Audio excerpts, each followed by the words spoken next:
I am a child. I never grew up. I never lived in your society. I never went to school. I never had a mother and father. I raised myself up. What do you think it is about you that makes people want to be a part of whatever it is you're a part of?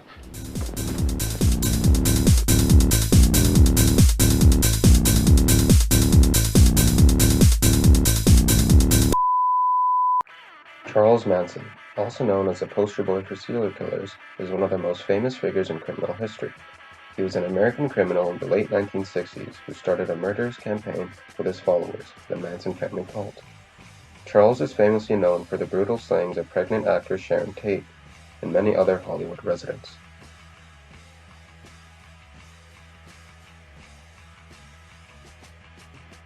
As many other criminals, Charles Manson had a tough childhood. He was born to a 16-year-old runaway named Kathleen Maddox on Monday, November the 12th, 1934, in Cincinnati, Ohio.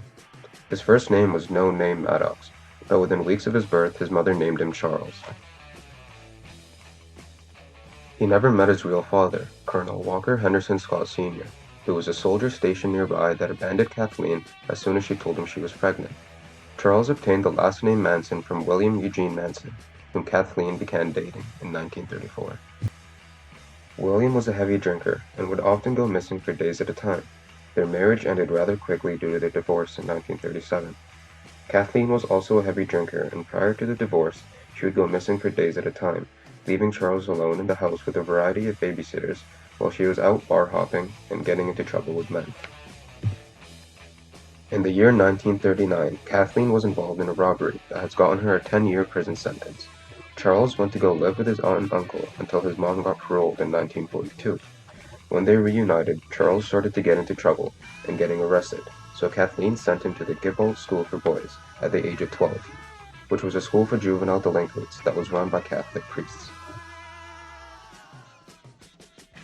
Charles fled from Gibbold and went back to his mother, but Kathleen sent him back, so he fled again and went to Indianapolis and rented a room. He supported himself financially by burglarizing and robbing stores at night. He eventually got caught, but instead of going to jail, the judge sent him to Boys Town, which was another juvenile school for delinquents in Omaha, Nebraska. After only spending 4 days in Boys Town, Charles and another boy stole a car and fled out of the school and drove to Illinois. He continued to rob stores and eventually got caught again and was sent to a third juvenile school for delinquents called Indiana Boys School, where he was beaten and raped. He managed to escape in 1951. He continued his life of crime that led him to the National Training School for Boys in Washington, D.C. to be evaluated for psychological problems and mental illnesses.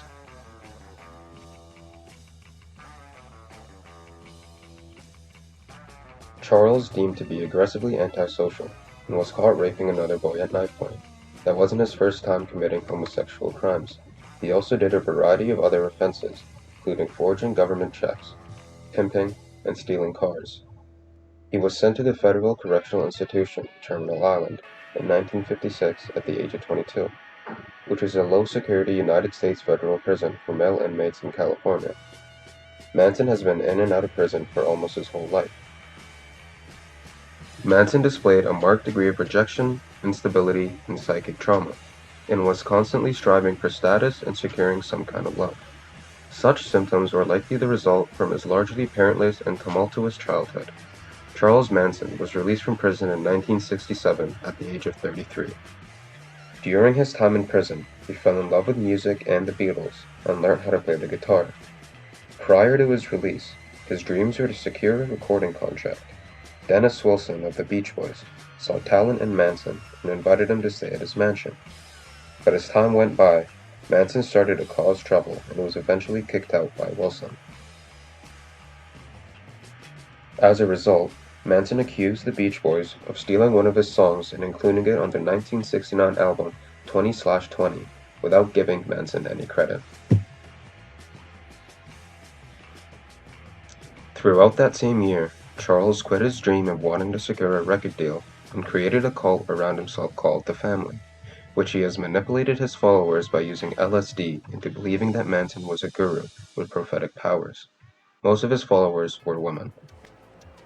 The members were Leslie Van Houten, Bobby Busolio, Paul Watkins, Mary Bruner, Susan Atkins, Linda Kasabian, Clem Grogan, Patricia Krenwinkel, Charles Tex Watson, Lynette Squeaky Frome, and Bruce Davis. The Manson family stayed at a ranch near Los Angeles.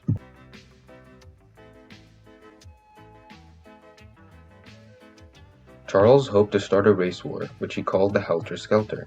He got the name from the Beatles song that released in 1968. Manson believed that once African Americans rose up against white people in an end-of-times race war, he and his family would be the only ones left alive. The family carried out prominent murders of celebrities and pinned the blame on African Americans so that people would take notice. In August 1969, Manson commanded 4 of his most loyal followers, Tex Watson, Patricia Krenwinkel, Susan Atkins, and Linda Kasabian, to embark on a 2-day massacre. On the first night, they drove to Hollywood director Roman Polanski's and his pregnant wife Sharon Tate's home. Manson targeted Polanski and Tate because they represented the rich show business elite that he felt had rejected him. When they showed up to Polanski's home, him and his wife Sharon Tate were relaxing with their friends celebrity hairstylist Shay Severin, Coffee Harris, Abigail Folger, and Folger's boyfriend Wojtek Frykowski. During the bloody ordeal, Tate was stabbed to death along with her unborn child. Wojtek Frykowski and Abigail Folger managed to escape the house, but were brutally stabbed in the front lawn. Frykowski was attacked by Watson, who struck him over the head with a gun and stabbed him multiple times as he struggled across the lawn. He was stabbed a total of 51 times. None of them had any tangible connection to Manson or the family, other than being physically in the house previously occupied by someone Manson knew, Terry Melcher. The very next night, the same group of family members, plus Leslie Van Houten and Manson himself, set out to commit more murders. They drove to the house of grocery business executive Leno LaBianca and his wife Rosemary, who lived in the Los Feliz area of Los Angeles. They were killed in their own home, and the family wrote "Death to Pigs" in blood at the scene. Although Manson himself did not take part in the murders, he was among those ultimately held responsible. Manson and members of his family were arrested in Death Valley, not on suspicion they were involved in the murders, but because they were suspected of committing vandalism in the national park.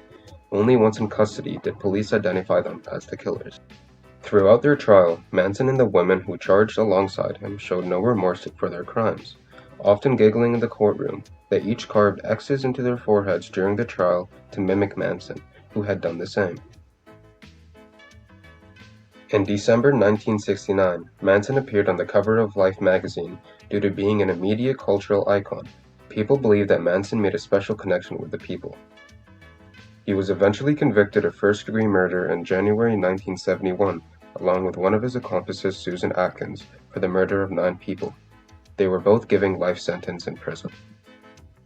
The dark impressions he left on people inspired musicians like Guns N' Roses, and led people to send him fan mail hoping to join the family. He got an average of 4 fan letters a day. Charles Manson died on November 19, 2017, at the age of 83.